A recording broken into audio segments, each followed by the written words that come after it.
Good morning everyone. आज हम discuss करने जा रहे हैं rights, obligations and civil disobedience. हम ये पढ़ेंगे कि राइट्स क्या है, राइट्स कितने टाइप्स के हैं, ऑब्लिगेशंस क्या है, एंड ऑब्लिगेशंस राइट के साथ कैसे लिंक्ड है, एंड सिविल डिसोबीडियंस क्या है। इनके मेजर थिंकर्स हम पढ़ेंगे। I also want to make you know कि ये वीडियो हो सकता है, मैं अभी बना रहा हूँ तो मुझे अभी नहीं पता, लेकिन हो सकता है ये 2 पार्ट्स में बच जाए। तो if this becomes too long, rights and obligation एक पार्ट में चला जाएगा, सिविल डिसोबीडियंस दूसरे पार्ट में आ जाएगा। ज़्यादा टाइम ना वेस्ट करते हुए चलिए शुरू करते हैं। Rights and obligations. अब राइट्स एंड ऑब्लिगेशंस दोनों पैरेलली चलते हैं, एक के बिना दूसरा नहीं हो सकता। ये normative foundation of political life, ये बहुत ज़्यादा अंग्रेजी हो गई होगी आपके लिए। सिंपल टर्म्स में कहने जाए तो ये दोनों ही हमारे पॉलिटिकल लाइफ जो है, जो हम कॉन्स्टिट्यूशन के थ्रू एक लाइफ लिव कर रहे हैं, उसका फाउंडेशन राइट्स एंड ऑब्लिगेशंस के द्वारा ले किया गया है। Rights individual autonomy, dignity and freedom को प्रोटेक्ट करता है। ये तो आप लोगों को पता ही होगा कि राइट्स ये एश्योर करता है कि हमारे पास ज़िंदगी अच्छी तरीके से जीने के लिए अधिकार हो, हमारे पास फ्रीडम हो, हमारे पास इंडिविजुअल ऑटोनॉमी हो, हम किसी के अंदर दब के ना जिए। ये राइट्स इंश्योर करता है। ऑब्लिगेशंस क्या है? ऑब्लिगेशंस ये इंश्योर करता है कि social order, justice and collective welfare होता रहे।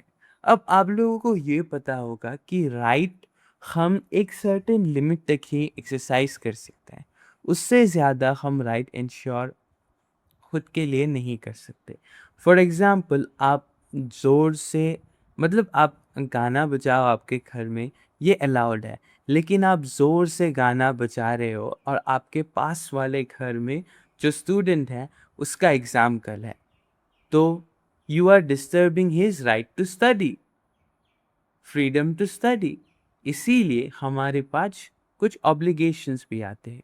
एंड यही ऑब्लिगेशंस, ये जो मैंने बताया कि एक लड़का पढ़ रहा है, एक लड़का गाना बजा रहा है, मैंने किसी को गलत साबित नहीं किया, लेकिन ये एश्योर किया कि सोसाइटी में कलेक्टिव वेलफेयर बना रहे। सोसाइटी में ऐसा ना हो कि एक राइट्स एंजॉय कर रहा है, दूसरा मतलब अपने राइट्स जाने के लिए अलाउ कर रहा है। मॉडर्न डेमोक्रेसीज जो है, जैसे कि यूएस हो गया, चाइना हो गया, सॉरी इंडिया हो गया, वो लिबर्टी और रिस्पॉन्सिबिलिटी, यानी कि राइट और ऑब्लिगेशन दोनों को एक साथ एक बैलेंस वे में ले जाने की कोशिश करता है। अब डिफरेंट डिबेट्स इमर्ज होती है जब हम राइट्स के बारे में या फिर ऑब्लिगेशंस के बारे में जानने की कोशिश करते हैं। कौन सी डिबेट? Universality of rights. क्या राइट्स सच में यूनिवर्सल है? क्या राइट्स सभी को मिलना चाहिए और सभी को मिल रहा है, या फिर कुछ जगह नहीं मिल रहा? Group specific rights. कुछ ऐसे राइट्स है क्या जो सिर्फ एक ही ग्रुप को अलाउ किया जा सकता है, दूसरे ग्रुप्स को नहीं किया जा सकता? और स्टेट अथॉरिटी के ऊपर कौन से लिमिट हमें प्लेस करने चाहिए ताकि स्टेट अपनी हद में रहे, अपनी हद को भूल ना जाए। ऐसा ना हो कि अथॉरिटी जो स्टेट में है वो समझ ले कि वो सबसे ऊपर है एंड सिटीजन्स को दबाती रहे। That's not the case. And civil disobedience ये लेजिटिमेट है। आप मॉरली डिसोबीडियंस कर सकते हो, प्रोटेस्ट कर सकते हो। The worth of a state in the long run is the worth of individuals composing it. ये कहा था जेएस मिल ने। मतलब एक स्टेट की कीमत उतनी ही होती है जितनी उन लोगों की है जो लोग उस पर्टिकुलर स्टेट को कंपोज कर रहे हैं, फिर वहाँ ज़िंदगी जी रहे हैं। अगर वो लोग अच्छी ज़िंदगी जी रहे, देन स्टेट अच्छा है। इफ़ उनके राइट्स छीने हुए हैं, ऑब्लिगेशन ज़्यादा है, वो दब के जी रहे हैं, then the state is wrong.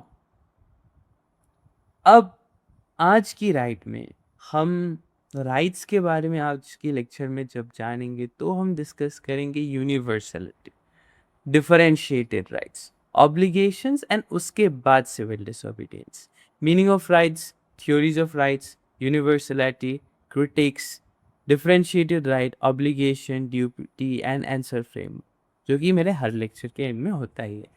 तो चलिए शुरू करते हैं मीनिंग से। राइट क्या है? राइट एक जस्टिफाइड क्लेम है जो एक पर्टिकुलर इंडिविजुअल, फॉर एग्जाम्पल मुझे मिला है, अगेंस्ट द सोसाइटी, स्टेट और other individuals for protection of my own interest, ताकि मेरे इंटरेस्ट प्रोटेक्ट हो, मेरी फ्रीडम बनी रहे, मेरी इंडिविजुअल डिग्निटी अच्छी तरीके से रहे। सो राइट्स के कुछ कैरेक्टर्स हैं। राइट्स यूनिवर्सल होते हैं, हर इंसान के पास राइट होता है क्योंकि वो इंसान है। मॉरल राइट्स हमेशा मॉरल होती है क्योंकि वो एथिकल प्रिंसिपल्स पे बेस्ड होती है, ऐसा नहीं कि अनएथिकल है। फॉर एग्जाम्पल कोई राइट ये नहीं कहता कि आपको भूख लगा है आप किसी और का सर खा सकते हो। So sorry for that.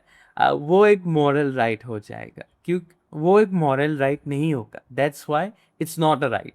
You don't have the right to eat someone else's head.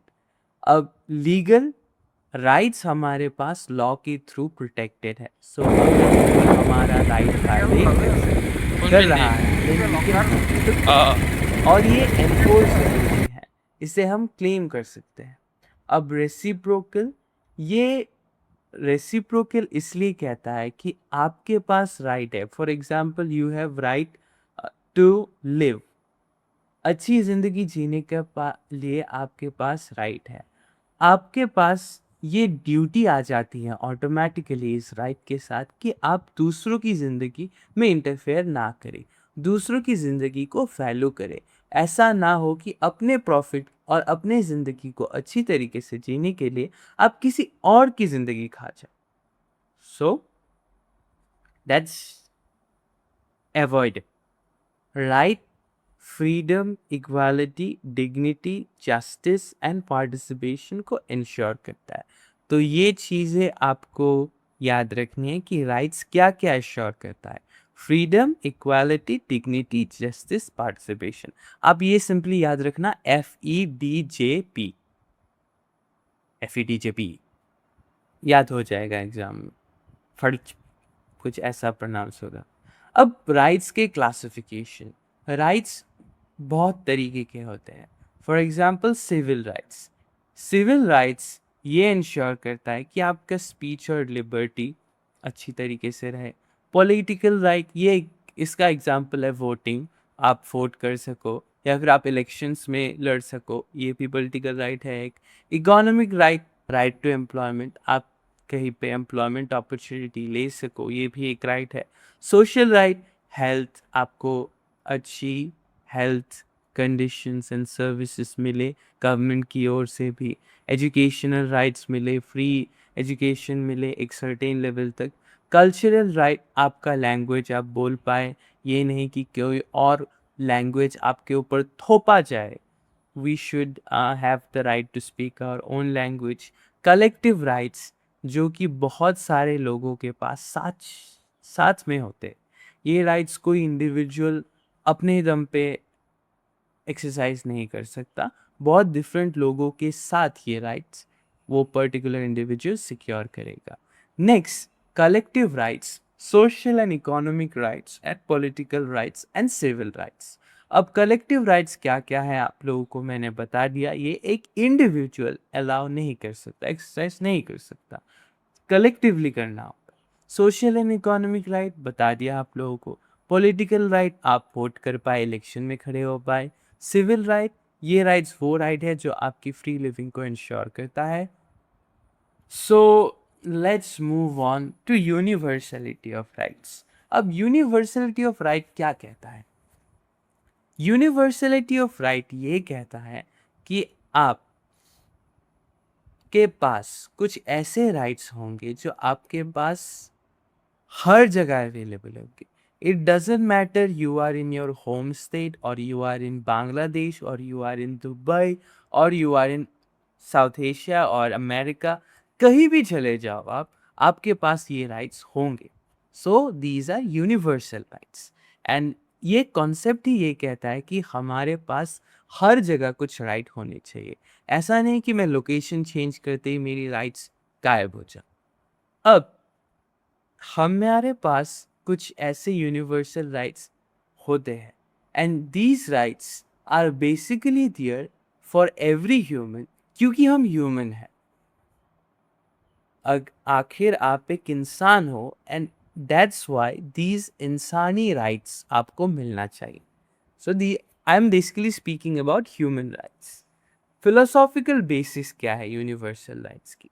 पहली तो ह्यूमन डिग्निटी हो गई, दूसरी मॉरल इक्वालिटी हो गई, तीसरी रैशनल एजेंसी हो गई, चौथी शेयर्ड ह्यूमैनिटी हो। ह्यूमन डिग्निटी, आप अपनी डिग्निटी को इंश्योर कर सके। मॉरल इक्वालिटी, इंसान को हर जगह सेम मॉरल नज़रिए से देखा जाए। रैशनल एजेंसी, आप रैशनल हो, इरैशनल बातें ना करें, रैशनैलिटी को इंश्योर करती है universal right. And shared humanity, आखिर हम सब ह्यूमंस हैं एंड इसीलिए हमारे पास ये सब राइट है। अब इसके जो सोर्सेस है वो डिफरेंट हिस्टोरिकल टाइम्स में हमें देखने को मिलता है and the philosophies that carry him include stoicism, natural law, enlightenment, liberalism, ये सारे। अब जानने जाते हैं universal declaration of human rights. This is the most important document that speaks about human rights and ये यूनाइटेड नेशंस के general assembly में लिया गया था with different people from different world, representatives आए थे and this was accepted by the general assembly on 10th of December, कितना, 1948। ये वर्ल्ड वार टू के बाद अडॉप्ट किया गया था क्योंकि हमें मिला था, ह्यूमैनिटी को एक बहुत कड़वा सच मिला था वर्ल्ड वॉर टू के बाद कि हम विदाउट राइट्स ज़िंदा नहीं रह सकते।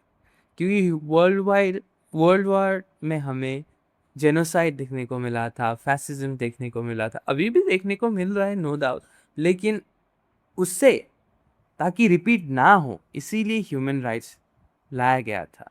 एंड इसी वजह से शायद कुछ स्टेट्स अभी भी बचे हुए हैं, नहीं तो कुछ ऐसे स्टेट्स हैं हमारे ग्लोब में जो अन्य कुछ स्टेट्स को दबा के रखने की कोशिश करते हैं, मार डालने की कोशिश करते हैं। They want to wipe them out from the globe. India ने भी कुछ देशों को कोशिश किया है, कुछ देश इंडिया को भी कोशिश कर रहे हैं। की principles: equality, liberty, dignity and non discrimination, ये ह्यूमन राइट्स के की प्रिंसिपल्स है और इसे आपको याद रखना है। इक्वालिटी मेंटेन होनी चाहिए, liberty, dignity and non discrimination. अब कुछ इंपॉर्टेंट आर्टिकल्स जानते हैं। आर्टिकल 1, 3, 18, 19 एंड 21, ये 3 आर्टिकल्स क्या कहते हैं ये आपको भी। एंड ह्यूमन राइट्स के की प्रिंसिपल्स बता दिया। इक्वालिटी को एम्फोसाइज करता है, लिबर्टी मत फ्रीडम को, डिग्निटी ह्यूमन डिग्निटी को, नॉन डिस्क्रिमिनेशन ताकि कोई दूसरे नज़र से ना देखे। पहले हम ये देखें कि वो एक इंसान है, उसके बाद हम देखें कि वो किस जगह का है, किस धर्म से है, दैट ऑल। अब यूनिवर्सलिटी को बहुत सारे स्टेटमेंट्स सपोर्ट करते हैं एंड कुछ लोग लेकिन ये भी कहते हैं कि राइट्स यूनिवर्सल नहीं होने चाहिए, वो डिफरेंशियल राइट्स के सपोर्टर होते हैं। अब यूनिवर्सलिटी को सपोर्ट करने के लिए हम ये 4 स्टेटमेंट्स पुट फोर्थ कर सकते हैं। पहला, every person has equal worth, जो भी आदमी आए उसके पास इक्वल वर्थ होता है क्योंकि वो एक इंसान है, सब लोग इंसान हैं, पहले उस नज़र से देखिए। ह्यूमन डिग्निटी, राइट एक इंडिविजुअल की डिग्निटी को प्रिजर्व करता है, उसके सेल्फ रिस्पेक्ट को एक सर्टेन लेवल तक एश्योर करता है। प्रोटेक्शन फ्रॉम स्टेट अब्यूज, अगर यूनिवर्सल राइट्स रहे तभी गवर्नमेंट अपने हद में रहेगी, नहीं तो गवर्नमेंट अपने मैनिफेस्टो को सारे पब्लिक के ऊपर थोप देती है. For example, this is a highly debated topic that currently in India, a certain group a certain minority is facing torture from the majority that is backed up and that is provoked by the government. अब इन सारी चीज़ों से हमें universal rights बचाता है, और जब rights बच रहेंगे देन जस्टिस इंश्योर होगा. अब जस्टिस इंश्योर होगा तो इंटरनेशनल अकाउंटेबिलिटी रहेगी. फॉर एग्जांपल, अगर किसी को मारा जाए without any evidence, without any cause, then international criminal court उसकी चेकिंग कर सकता है.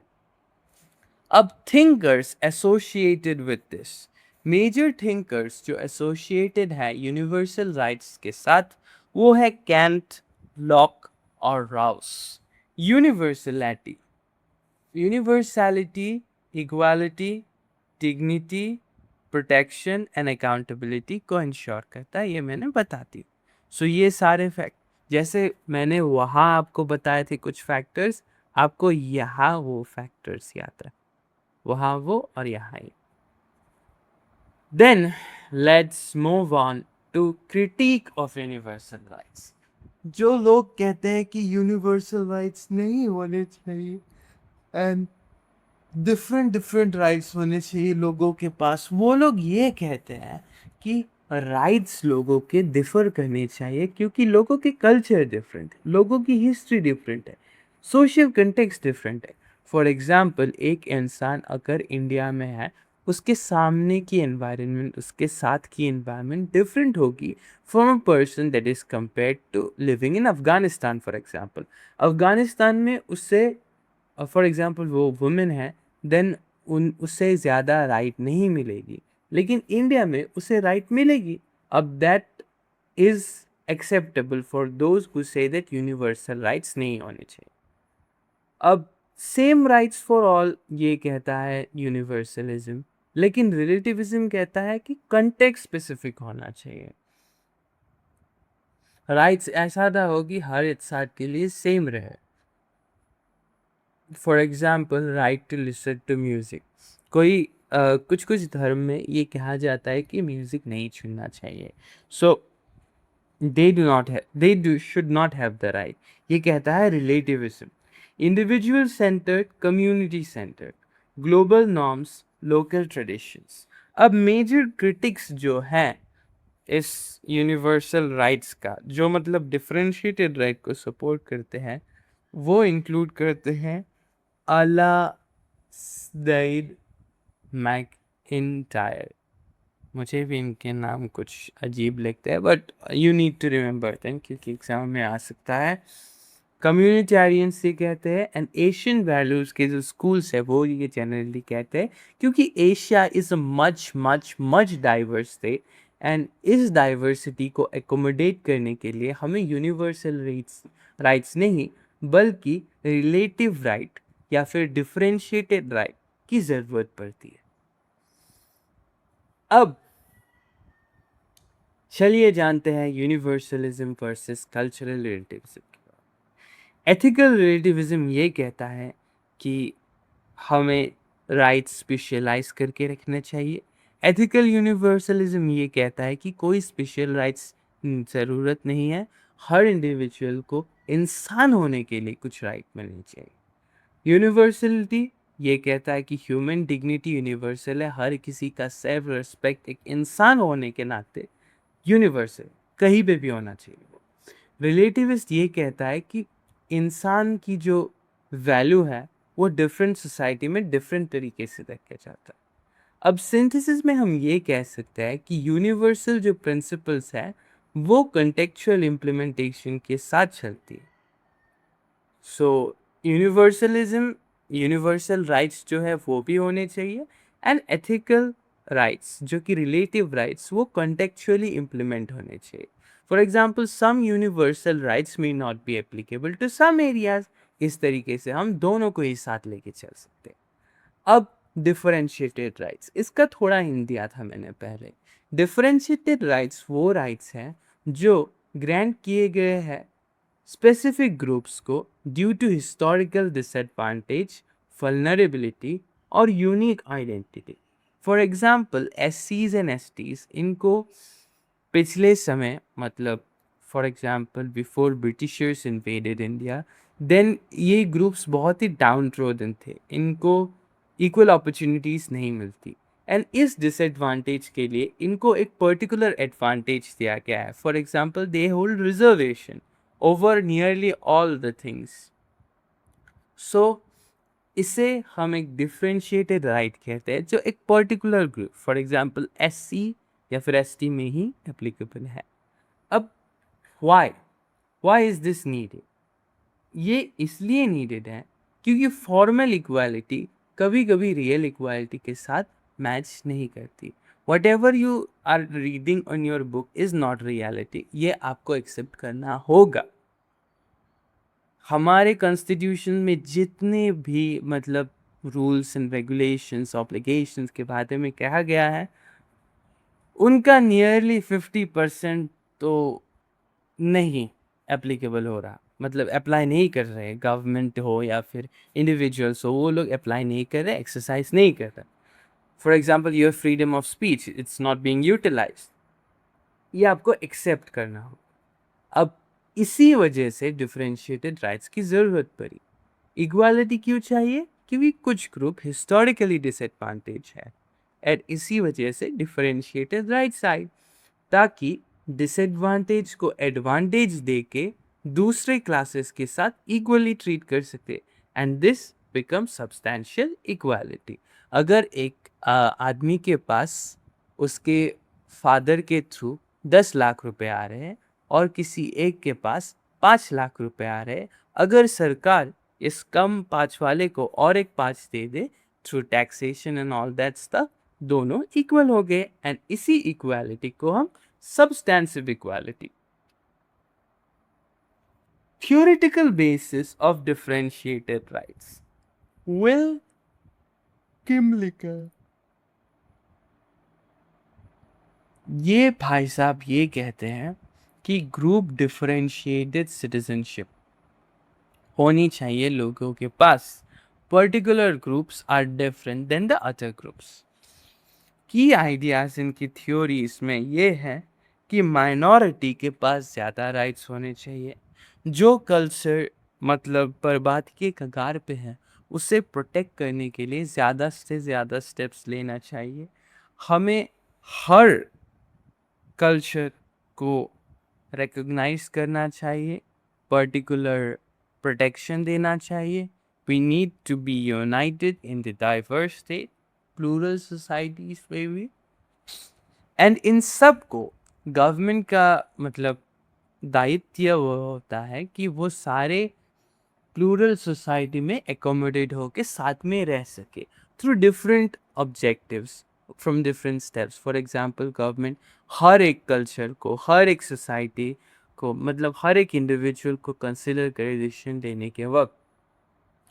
अब जो डिफरेंट टाइप्स है इसके, वो है self government rights, polyethnic rights and representation rights. Differentiated rights India में जो SC ST के बारे में मैंने बताया, इनके पास रिजर्वेशन है। माइनॉरिटी के पास एजुकेशनल राइट्स हैं।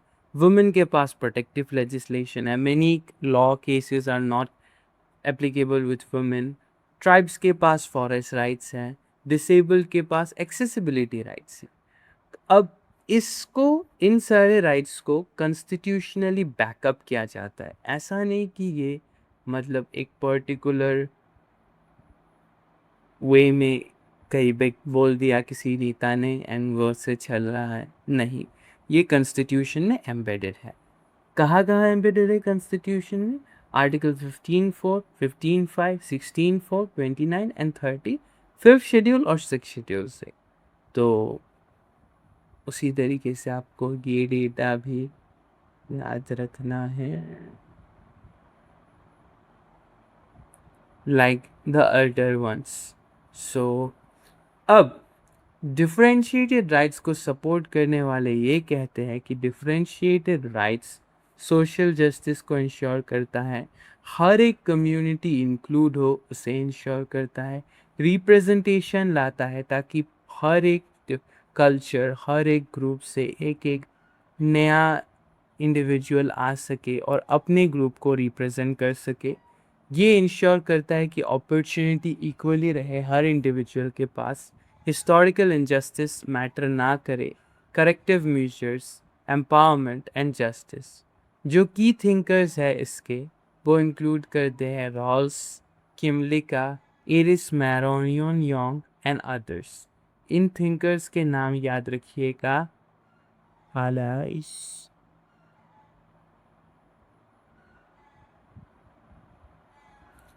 क्रिटिसिज्म। अब जैसे कि हमने देखा था कि यूनिवर्सल राइट्स को कुछ लोग क्रिटिक करते हैं, वैसे ही तरीके से डिफरेंशिएटेड राइट्स को कुछ लोग क्रिटिक करते हैं। For example identity politics, reverse discrimination, social fragmentation, permanent dependency. Thinkers of this particular class include Brian Barry और जो क्लासिकल लिबरल्स है वो। ताकि मतलब डिफरेंशिएटेड राइट्स, कुछ लोगों का ये कहना है कि जब डिफरेंशिएटेड राइट्स आएंगे तो जिन्हें हम इक्वल करना चाहते हैं वो एक स्पेशल स्टेटस देने की वजह से फिर से अनइक्वल हो जाएंगे। So instead of bringing equality हम अनइक्वालिटी ही लाएंगे। बेनिफिट क्या है? इंक्लूजन। अब इंक्लूजन का ऑपोजिट लोगों जो डिफरेंशिएटेड देने से लोग कहते हैं कि होगा, वो है फ्रैगमेंटेशन। इंक्लूड नहीं होंगे बल्कि और टूट जाएंगे। जस्टिस, जस्टिस नहीं आएगा, डिपेंडेंसी आएगा। फॉर एग्जाम्पल वुमेन, वुमेन के साथ कुछ लॉज एप्लीकेबल नहीं है, इसलिए उनके पास क्राइम करने की इच्छा जाग जाएगी। एलिमनी के केस में जैसे हम लोग देख रहे हैं। रिप्रेजेंटेशन, रिप्रेजेंटेशन के जगह हमें ग्रुपिज्म देखने को मिलेगा। मतलब सोसाइटी खुद ही डिवाइड कर लेगी, ये एक ग्रुप ऑफ इंडिविजुअल है, ये एक ग्रुप है, ये एक ग्रुप है, ये सारे ग्रुप डिफरेंट है। मतलब इंक्लूजन नहीं आएगी, यूनिटी नहीं आएगी। ये मेन क्रिटिक है डिफरेंशिएटेड राइट्स का। Obligations and duties. अब ऑब्लिगेशन क्या है? ऑब्लिगेशन ये कहता है कि जैसे तरीके से हमारे पास राइट्स है, हमारे पास कुछ ड्यूटीज भी है, कुछ एक्शंस भी है जो हम सोसाइटी, स्टेट और फेलो सिटीजन्स को ओ करते हैं, हमें ये करना हो। अब rights and obligations are related and कोई भी राइट विदाउट ऑब्लिगेशन नहीं है। For example right to life stands with the duty and obligation to protect others' right to life. आप किसी को मार नहीं सकते। Moral, legal, civic and political obligations हमें देखने को मिलते हैं। अब theories of obligation, ऑब्लिगेशन के रिगार्डिंग बहुत लोग, बहुत थिंकर्स ने कुछ कुछ थ्योरीज दी है। जैसे हॉब्स ने ये थ्योरी दिया है कि सिक्योरिटी क्रिएट करती है ऑब्लिगेशन। लॉक ने दिया है कंसेंट क्रिएट करती है ऑब्लिगेशन को। अब रूसो, जे रूसो, इन्होंने ये कहा है कि जनरल विल क्रिएट करती है ऑब्लिगेशन को। और जॉन रॉल्स ने ये कहा है कि फेयर कोऑपरेशन ये है ऑब्लिगेशन की बुनियाद। सोसाइटी है तो सोसाइटी में कोऑपरेशन होना चाहिए, कोऑपरेशन होगा तभी ऑब्लिगेशन होगा, एंड ऑब्लिगेशन होगा तभी सोशल ऑर्डर मेंटेन हो। अब जानते हैं फंडामेंटल ड्यूटीज के बारे में। जैसे ऑब्लिगेशंस है उसी के सिनोनिमस ड्यूटीज है। इंक्लूड कॉन्स्टिट्यूशनल इमेज, कॉन्स्टिट्यूशन के इमेज में ही हमको की ड्यूटीज पहले देखने को मिलता है। First, we need to respect the constitution, then we need to promote harmony, then we need to protect the environment and develop a scientific temper. फिर हमें ये याद रखना होता कि पब्लिक प्रॉपर्टी एंड प्रोटेक्शन ये सारे मेंटेन हो, प्रॉपर्टी राइट्स रहे लोगों पर। तो सिग्निफिकेंस क्या है इन सब चीज़ों? राइट सेंट्रिक डेमोक्रेसी एक रिस्पॉन्सिबल सिटीजनशिप को कैरी करती। अब जानेंगे दूसरी बात नेक्स्ट लेक्चर्स। तो थैंक यू एवरीवन।